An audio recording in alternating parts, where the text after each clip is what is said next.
Até onde a Inquisição agiu de verdade e até onde se agiu em nome da Inquisição?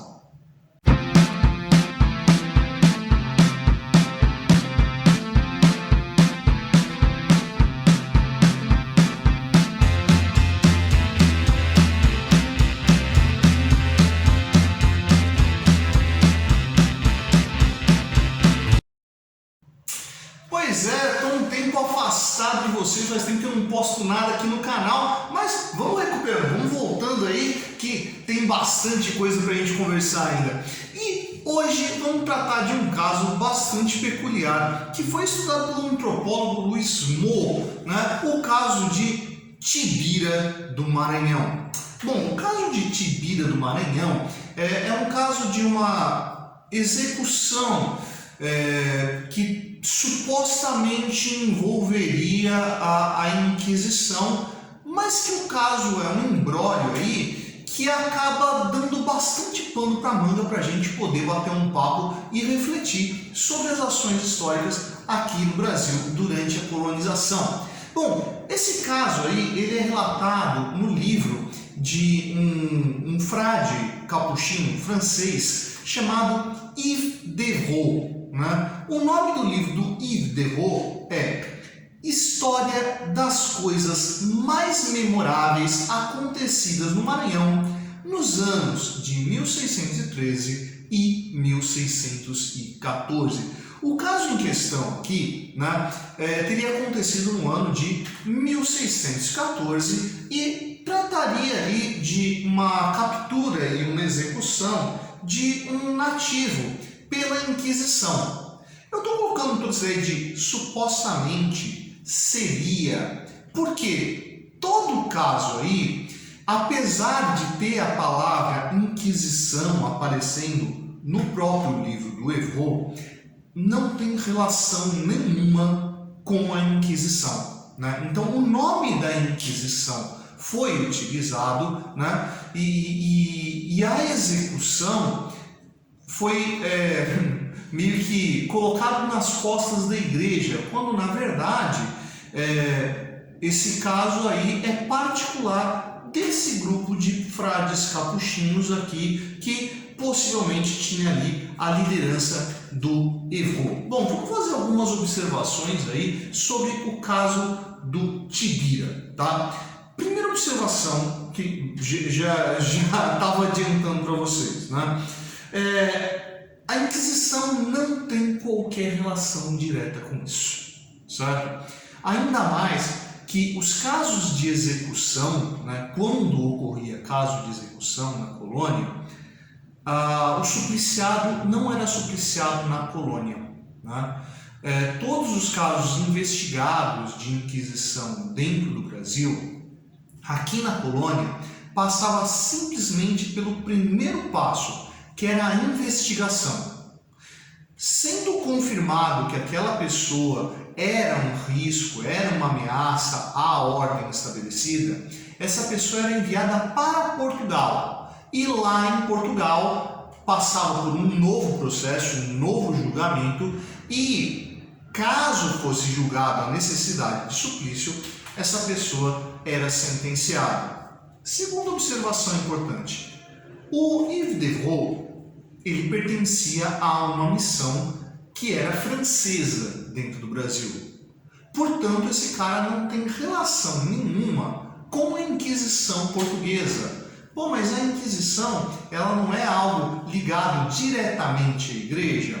Sim, mas quando você vai observar a Inquisição portuguesa, você percebe que o inquisitor mor em Portugal era o próprio rei. Assim sendo, quando você observa o caso da Inquisição portuguesa, da Inquisição espanhola, a relação igreja-estado era bastante íntima. Então, quando você vai observar os casos de processo inquisitorial na América Hispânica, né, todos eles têm uma relação muito mais política do que uma questão religiosa, tá? Segunda observação interessante, né? O nome atribuído a esse índio, Tibira, né, não era o nome próprio do índio.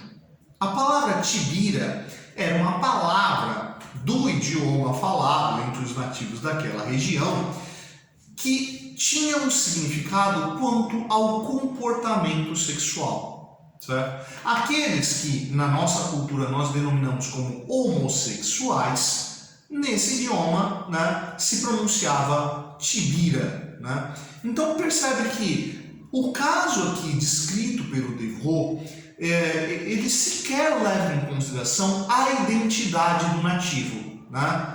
É como se ele usasse uma expressão pejorativa, tipo, o caso da bichinha, né? Algo assim ofensivo, né? Depreciativo da figura, né? Então, quando ele vai se referir ao tibira, ele indica o sujeito como se o nome não fosse necessário, né? Então teve o caso daquele sujeito praticante de sodomia, né? O tibira, que foi executado, tá? Então vamos lá, primeiro vamos dividir o caso. Primeiro vamos observar a figura do chamado tibira, né, diante da população nativa e a visão desse grupo religioso, tá? Primeira questão, né? Entre os nativos da América, e aí não estou falando simplesmente de Brasil, mas a América, continente como um todo, né, existia uma tolerância ao comportamento sexual muito grande entre os nativos. Tanto que em uma série de idiomas falados aqui dentro da América, você tinha palavras muito próprias para indicar esses comportamentos sexuais, que tinham um peso muito semelhante quando você pega, por exemplo, as palavras que serviriam para mostrar o homem e a mulher heterossexuais. Então você tinha uma palavra para homem heterossexual, uma palavra para mulher heterossexual, assim como você tinha uma palavra para definir aqueles que não tinham um comportamento sexual. Como assim não tinham um comportamento sexual? Isso vai variar de idioma para idioma, mas muitas vezes a palavra, né, acabava indicando uma condição que poderia ser provisória ou permanente. Por exemplo, uma palavra muito conhecida desse idioma indígena dentro do Brasil, do ramo tupi, né, você reconhece a palavra curumim. A palavra curumim não tem flexão de gênero. A palavra curumim, que significa ali criança, não tem uma variação de menino para menina, porque curumim não tem sexo. Ele passa a ter sexo a partir do momento que ele entra na puberdade, ele deixa de ser curumim. Só que algumas pessoas, né, mesmo tendo entrado na puberdade, não têm um comportamento sexual, não têm uma atração por qualquer tipo de gênero. E essa pessoa passava a receber um nome próprio, assim como homem heterossexual, mulher heterossexual. Os homossexuais, aqueles que sentiam atração pelos membros do mesmo sexo, tinham também um nome para isso. No caso aqui, tibira, né? Então aquele que sentia atração pelo mesmo sexo era o tibira, assim como aqueles que sentiam atração por qualquer sexo. Outro caso importante desse comportamento sexual dos indígenas dentro do Brasil, né?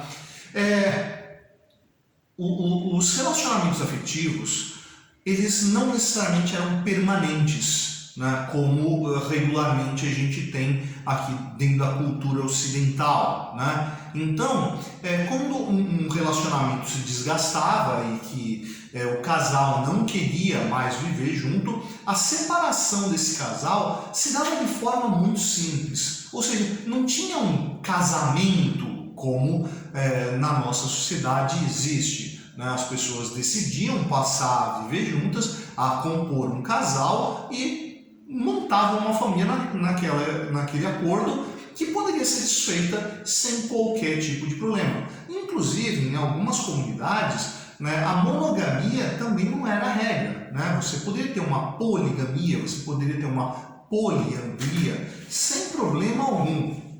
Vê que essa tolerância muito grande quanto à vida sexual entre os nativos da América passava a ser visto pelos colonizadores, especialmente pelos religiosos, né, pelos clérigos, como um comportamento devasso, né, um comportamento visto como perigoso, que pervertia a alma. Nisso, né, determinados grupos religiosos vão tomar como missão a ideia de catequizar os índios, né? Coisa que existia como uma ação de Estado, por exemplo, quando você vê ali os jesuítas vindo para cá para poder ali catequizar os índios, montar lá as missões jesuíticas, né? Mas também você tinha lá uma ação que era promovida para perseguir aqueles que não se convertiam. Então, aqueles que mantinham o seu comportamento não ortodoxo aos olhos europeus passavam a ser vistos como aqueles que difundiam um comportamento que fosse danoso, que prejudicasse a sociedade. Então, eles passavam a ser perseguidos. O Estado português tinha uma instituição própria para isso, que era a Inquisição Portuguesa. Mas, no caso aqui do Yves Devaux, ele contornou a situação, né? Ele foi lá e promoveu uma ação sem envolver a Inquisição. E o Yves Devaux, ele percebe o que ele está fazendo, ele tem noção que a ação dele é contrária à lei, né?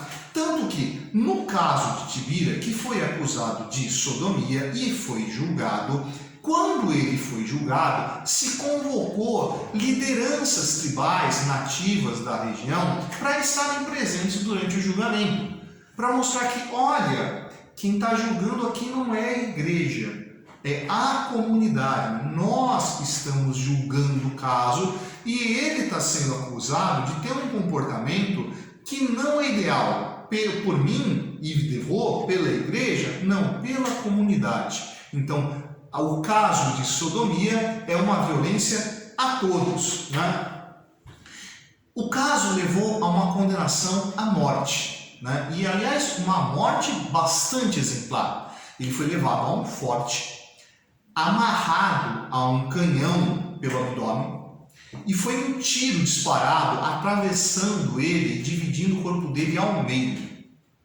Bom, após condenado, ele tinha que ter uma ação da igreja para mostrar que, olha, estamos do lado do bem, né? Nós somos as pessoas legais, né? Então, né, se permitiu que o Tibira fosse convertido. Então, se ele quisesse, ele poderia pedir o batismo. Assim, né, mesmo morrendo, ele poderia ter a sua alma aceita no céu. E o Tibira, após ouvir o que foi falado para ele, falou, tudo bem, posso ser batizado. Outro caso curioso é que o nome de batismo do Tibira, né, o único nome dele que aparece dentro do processo, é o nome que ele recebeu no batismo, Dimas. Qual o significado do nome? Por que Dimas acaba sendo importante? Na tradição católica, São Dimas, né, é um nome atribuído ao chamado bom ladrão. Na história da crucificação, diz lá que Jesus estava crucificado e dos dois lados tinham dois ladrões. Um que escarnecia de Jesus, né, mostrando que ele estava condenado assim como todos os outros. O outro que reconheceu Jesus, se converteu, pediu perdão e Jesus falou, então você vai estar comigo no paraíso. Esse é São Dimas. Então, olha, o Tibira meio que virou um mártir do cristianismo, um cara que aceitou no último momento e topou, né, ir para o céu nessa ação. Outra coisa curiosa que aparece ali no caso é o caso de uma outra liderança, essa liderança cristianizada, um sujeito, eu vou ler porque o nome é estranho, né, é estranho para mim, né, o sujeito chamado Caruatapirã, li correto? Caruatapirã, isso mesmo. O Caruatapirã, né, esteve ali diante do Tibira, explicando para ele que era o cristianismo e falando, olha, não pensa nessa morte como algo ruim, né? Quando explodir o canhão em você, isso vai arrancar de você o Jurupari. O que era o Jurupari? Jurupari seria ali uma imagem de um demônio, né, nas religiões nativas que não tinham demônios propriamente ditos, mas a imagem do Jurupari seria o equivalente ao demônio que faria com que o Tibira tivesse o seu comportamento de Tibira, de homossexual. Isso, olha, quando o canhão, né, explodir você ao meio, né, vai arrancar o Jurupari de você e você vai poder ressuscitar no céu, e no céu você vai encontrar Tupã, e você pode pedir a Tupã que te dê um corpo de mulher, e lá você vai ser uma mulher, assim como você se comporta aqui dentro da Terra. Olha como o caso, eu vou até ler de novo o nome dele para não errar, né? O caso do Caruatapiran, né? Demonstra essa conversão, essa compreensão do cristianismo bastante tortuosa, que mistura elementos nativos, dando uma pitada cristã a ele, pervertendo toda essa lógica. O Devaux, no seu livro, quando ele relata esse caso, ele até destaca que, olha, né, essa fala, a gente sabe que não é cristã, mas se deu dada a ignorância do líder tribal, né, que proferiu essas palavras, mas isso não somos nós. Então percebe que o Yves Devaux está o tempo todo tentando escapar de qualquer acusação que recaia sobre ele, porque ele tem plena noção de que a ação dele foge àquilo que seria a regra, mas mesmo assim ele se esforça em tentar cumprir algo que seria uma missão sagrada, mesmo sem ser. E aí, você curtiu o áudio de hoje? Cara, se você curtiu, você vai lá embaixo não curtir. Se você não curtiu, você vai lá embaixo não discutir. Essa é a Projeto Suetônia. Eu sou o professor Fábio, você não é leigo. Você deveria estar estudando.